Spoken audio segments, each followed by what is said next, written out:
রত্নপাথর বেছে নিতে সকলের বিশ্বস্ত প্রতিষ্ঠান প্রয়োজনস্টোর.com-এ আপনাকে স্বাগত জানাচ্ছি। আজকে আলোচনা করব বেস্ট কোয়ালিটির একটি মার্কা নীলা রত্নপাথর নিয়ে। এই রত্নটি ক্রোমিয়াম কোরান্ডাম দ্বারা গঠিত, যা মার্কা শেফেয়ারি রত্ন নামেও পরিচিত। জ্যোতিষশাস্ত্র মতে এই রত্নটি পরিধানে আপনার আর্থিক উন্নয়ন হবে, আপনার রাজনৈতিক সফলতা আসবে, আপনি সমৃদ্ধি করবেন, আপনার সম্পদ বাড়বে, আপনার রাগ ও জেদকে কমাবে, আপনি জাদুগ্রস্ত হলে তার প্রভাব কমাবে, আপনার সৃজনশীল আধ্যাত্মিকতাকে বাড়াবে, আপনার সমৃদ্ধি হবে, প্রয়োজনীয় সকলের সাথে সম্প্রীতি ও সম্মান বাড়বে, নেশা পরিত্যাগে সহায়তা করবে এবং ব্যবসায়িক সফলতা বয়ে আনবে।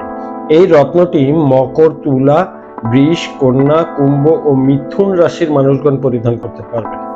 এই রত্নটি মধ্যমা আঙ্গুলে পরিধান করতে হয়। এই রত্নটির কোড হচ্ছে 114, ওজন 8.5 ক্যারেট বা 12 রত্তি। আপনি এই রত্নটি ক্রয় করতে আমাদের সাথে যোগাযোগ করতে পারেন। আমাদের ওয়েবসাইট ভিজিট করুন। আপনার অর্ডারকৃত রত্নপাথরটি আপনাকে অরিজিনাল প্রমাণ করে দেওয়া হবে। প্রয়োজনস্টোর.com-এর সাথে থাকার জন্য আপনাকে অনেক ধন্যবাদ।